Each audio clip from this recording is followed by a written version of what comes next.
Monday, June 5th, 2017. I'm your host, Sarah Mantle. We have a great show in store for you today. First up, Barnstable High School graduates received diplomas over the weekend. We're going to chat with BHS Counseling Department Head Jenn Clark. She's going to tell us all about graduation and where students will be going in the fall. Then we'll meet author Jenny Wiley and talk about her new books. And finally, we'll find out what's happening at Cape Cod Community College with Communications Director Michael Gross. All of that on this episode of Barnstable Today. But first, let's go ahead and get a look at today's top headlines. The Recreation Commission will discuss a new field study. The study is being conducted by the consulting group Weston and Sampson. Consultants will evaluate both recreation and school fields throughout the town of Barnstable as part of the study. The Recreation Commission meets tonight at 5:30 in the Town Hall hearing room. That meeting will air live right here on Channel 18. Tales of Cape Cod will honor Hyannis resident Dolores DeLuz this evening. DeLuz will be presented with the Mercy Otis Warren Cape Cod Woman of the Year Award. DeLuz is a founding member of the Zion Union Heritage Museum, a founding member and past officer of the Cape Cod NAACP, and an early supporter of the Council of Churches, and of course an advocate for so many in her community. DeLuz will be presented the Cape Cod Woman of the Year Award during a ceremony tonight at Tales of Cape Cod. That takes place at 8 o'clock. Congratulations, Dolores. That is such a well-deserved award.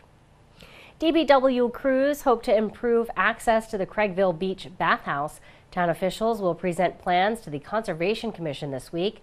Plans call for the widening of the side deck on the bathhouse. The Conservation Commission meets Tuesday afternoon at 3 in the Town Hall hearing room.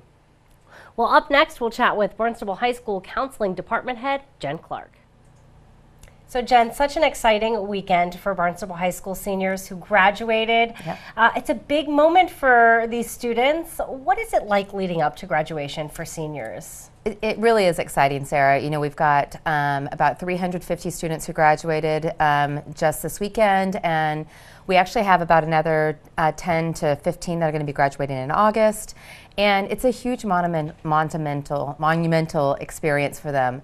There's a lot of work that leads up to that. There's, you know, about 18 years of work that leads up to most of those students. And, you know, it's a huge transition.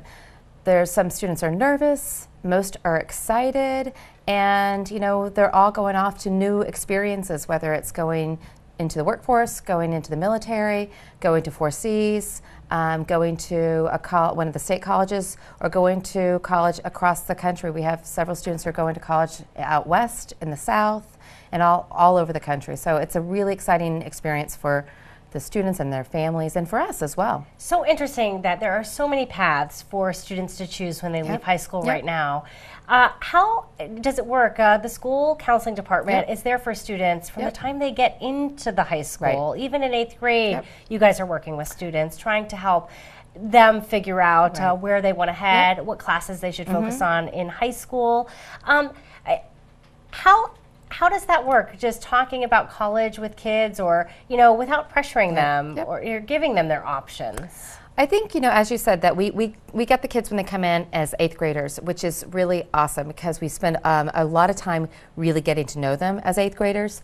And then by the time they get to be seniors, we feel like we've really got to know the students, we've really got to know the families, they've gotten to know us. And through those 5 years, we really have a great opportunity to really help guide them and help them to identify, you know, who they are and what they want and what they're interested in outside of their family, you know, as they move forward, and really try to push them up to their ability and really challenge them. But we also recognize they all need different amounts of supports, you know, throughout the process. And so it's all really individual based, you know, because what's right for one student is not the right thing for another student. And giving them that permission to make those decisions and to be able to say, you know, this is what I want, or this is what I don't want, sometimes is another decision that's an important thing to make. You know, Barnstable High School has some really interesting programs, I think more than other traditional high schools. So they have a hospitality program where students can get in the kitchen and learn how to be in that, work in that industry. They have an education program, even a nursing program. Do you think that really gives them a leg up to maybe get a feel for what they want to do after high school? Absolutely. We have a really developed and growing career tech ed program and internship program for our seniors. And we hope to really grow it more as we go through the next, as we move through the next few years, especially with looking at, possible schedule change and looking at more opportunities for students to be able to have those senior year experiences. And it is, we gear our tech ed programs really to kind of what the needs are on the Cape, with nursing, the health careers are really in high demand. Hospitality is, obviously a huge thing on the Cape, and then child development are our three really developed career tech ed programs. And then for our senior interns, they have an opportunity to really explore all kinds of different careers. I think that you guys have had interns in your program here. We were blessed with Brenna McCoubry. She had a great time, and we loved having her. So I think it's so important for students to have these experiences. They get an inside look at what something like that may be, a career that they have in mind might be like.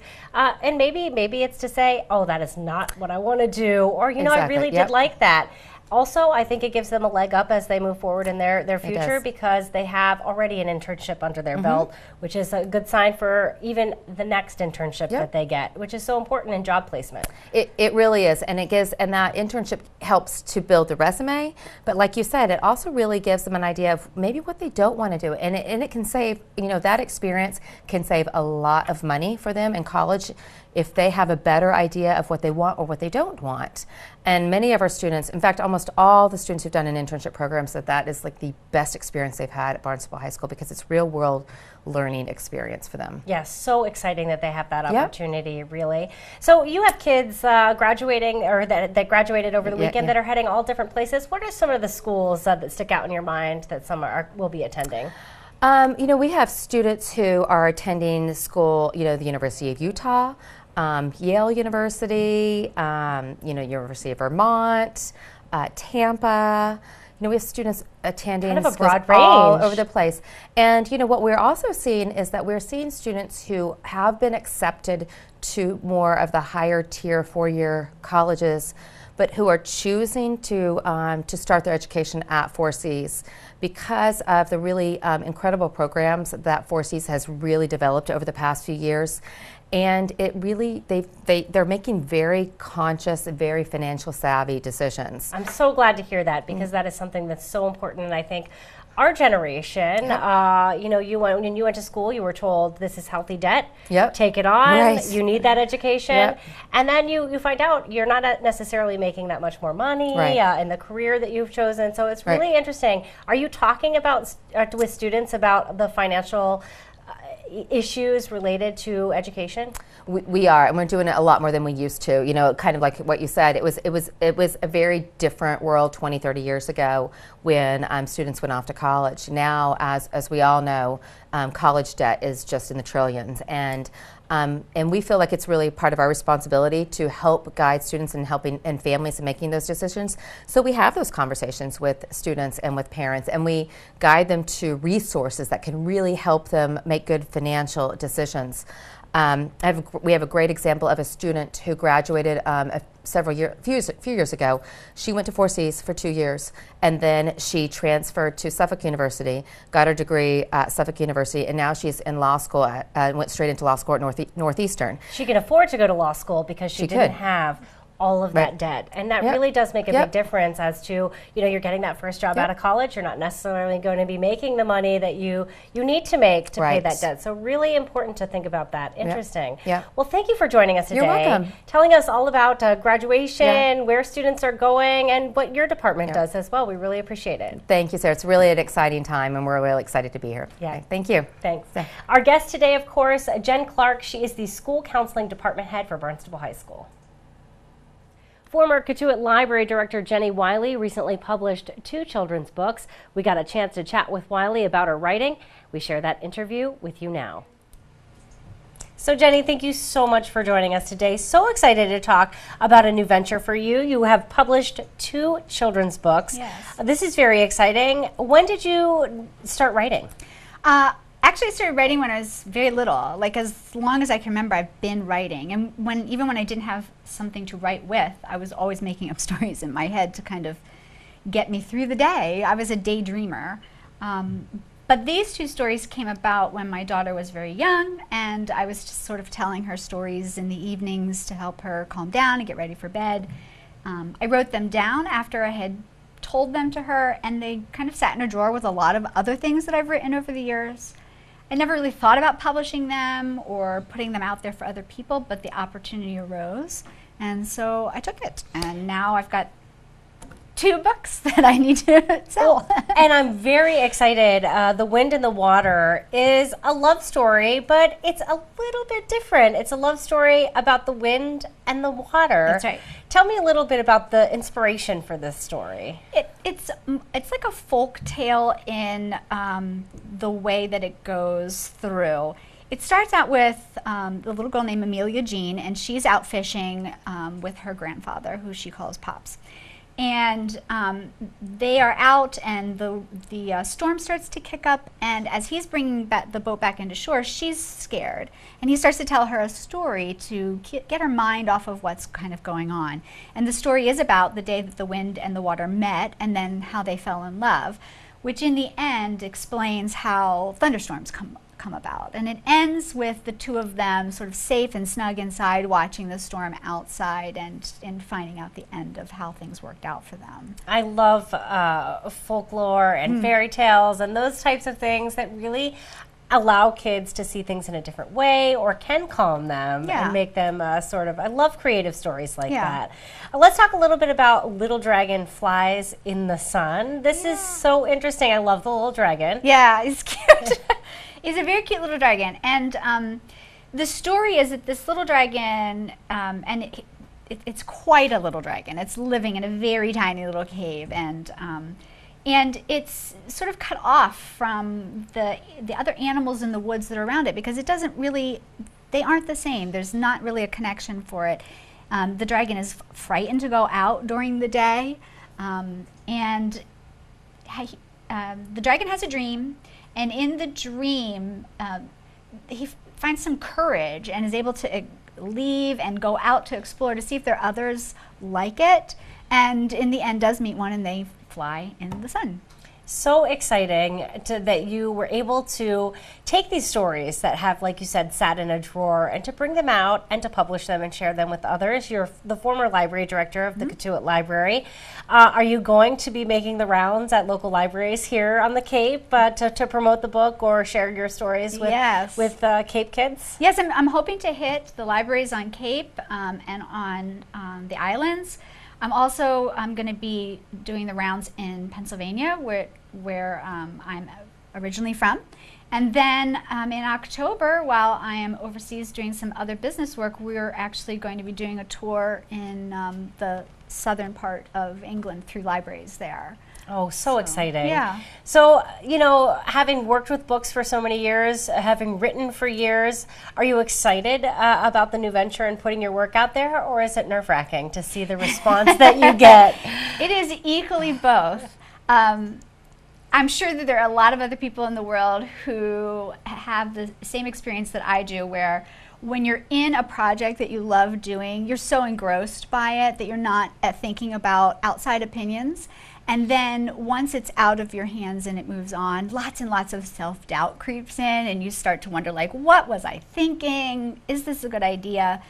I think part of this process has sort of reiterated for me that once you let it go, you let it be its own thing after that, and just to enjoy that process while it's happening, and let the stories be whatever it is they are supposed to be for other people. And as part of this new venture, you're also working on a publishing company, Willow Moon Pub. Tell us a little bit about this. So a high school friend and I, she is an actress, and she does audiobooks as part of her work. And then my background as a librarian and a writer, we decided to start a publishing company. I was the president at the Cape Cod Writers Center for a while, and one of the things that I saw while I was there were really talented authors that were being overlooked by the larger presses, by the big six that are not publishing and not even considering sometimes really excellent work. So we decided this would be a small press that would be looking for unique voices that are being overlooked in that kind of a way. We have published several plays, a couple of cookbooks, some children's books, and a book of poetry. We are looking for fiction. We're looking for children's books, anything that is, sort of ready to be looked at and ready prepared. And we are accepting query letters for that. Wonderful. Good to know, because I think there are so many writers and artists here on Cape Cod that would really benefit from something like this. I'm sure a lot of them have dealt with publishers who really aren't accepting many queries, as you say. So really interesting that there's something here locally that they can turn to if they want to. Right. What is the website if anyone is watching and saying, you know what, I have a book that I've been working on, I want to send them a letter. How can they get more information? So you can go to the website, which is willowmoonpub.com, or you can email us at wileystapler@gmail.com. And like I said, we're looking for query letters, and we are willing to consider all kinds of materials at this point. We will be doing some short runs of 5 and 10,000, so it would be for people who are also willing to do a lot of their own press.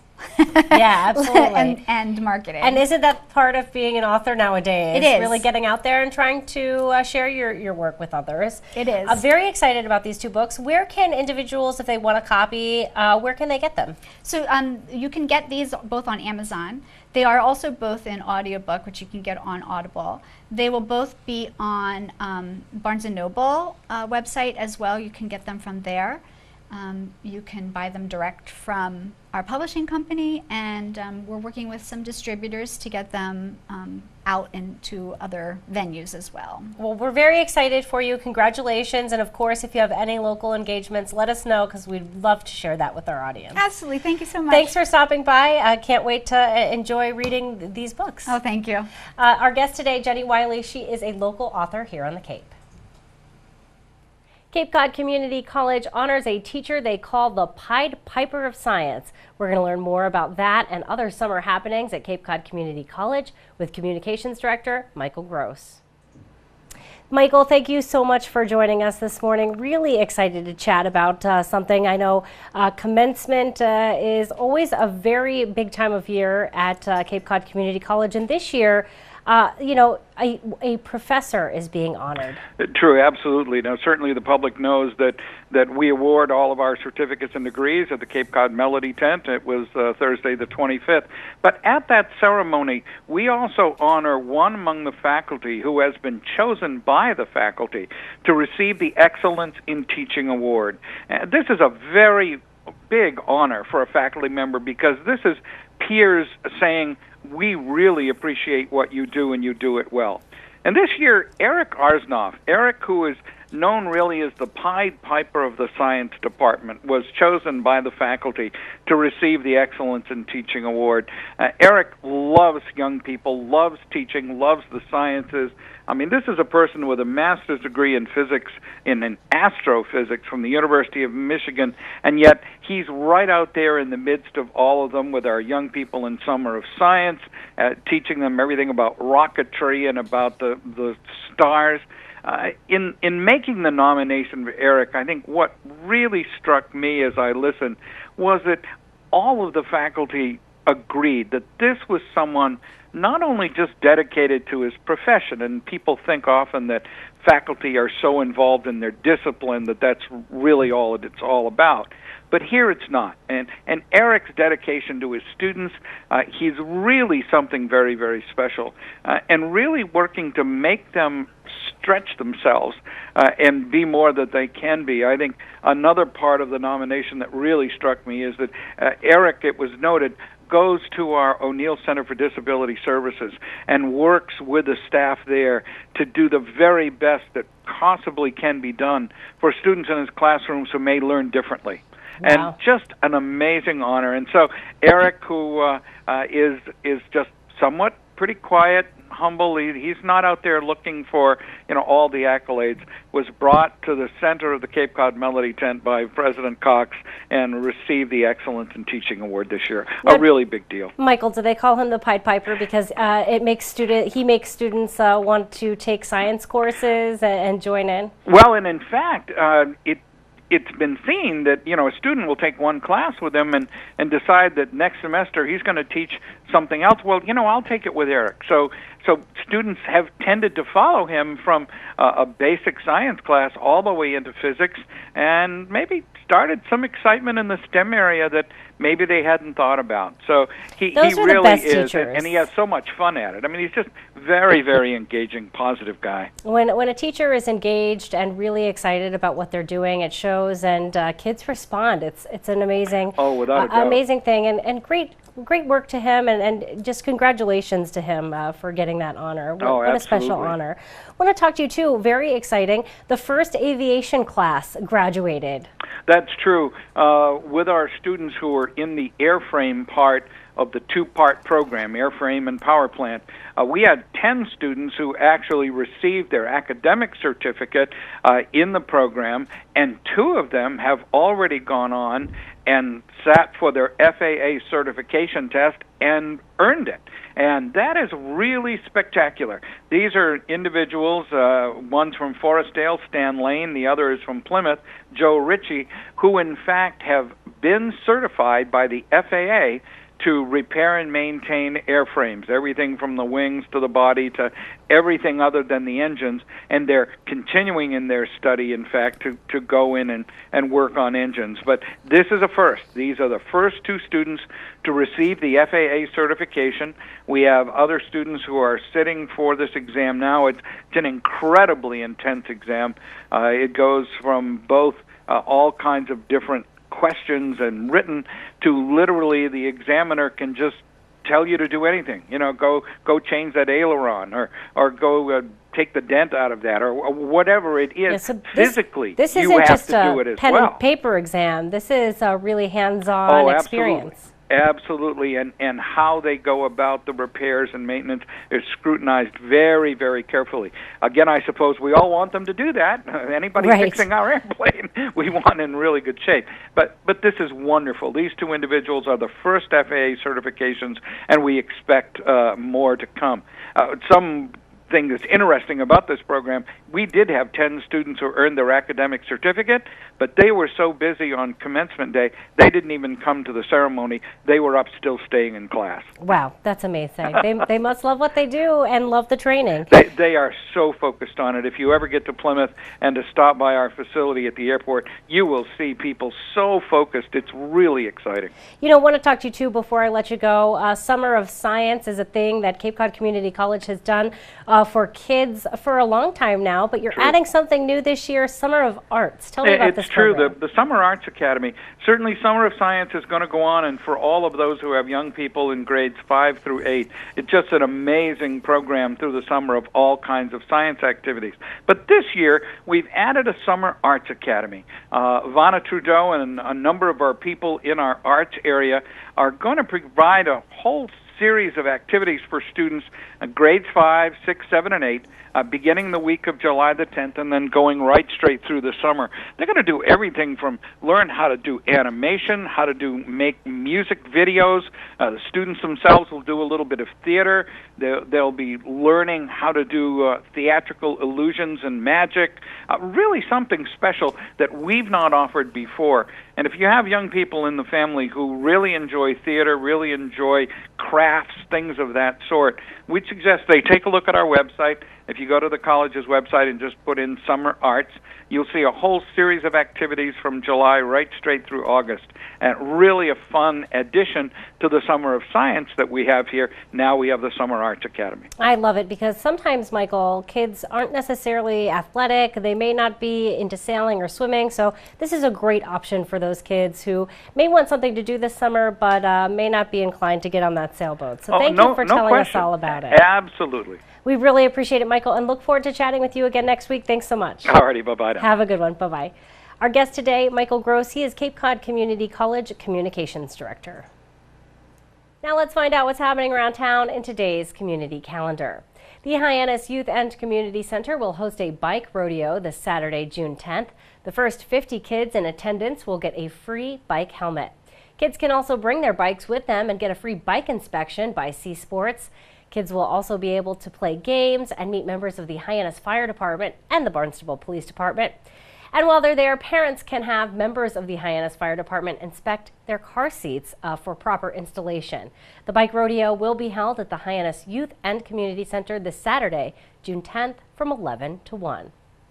Well, you can enjoy live music by the Hyannis Harbor at lunchtime every Friday this summer. The High Arts Shanties will feature a different musical guest every Friday at noon. This Friday, you can listen and sing the blues with Burt Jackson. You can pack a lunch, head down to Bismore Park, and enjoy a very relaxing break. Here's a look at this week's Board, Committee, and Commission meeting schedule.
Well, thanks so much for joining us today. We're going to be back tomorrow with another great show for you. On tomorrow's show, we'll chat with Chief of Police Paul McDonald. We'll talk with DPW Director Dan Santos. And we'll also get a trip to Bismore Park with Consumer Affairs Supervisor Elizabeth Hartsgrove. For Barnstable Today, I'm Sarah Mannel.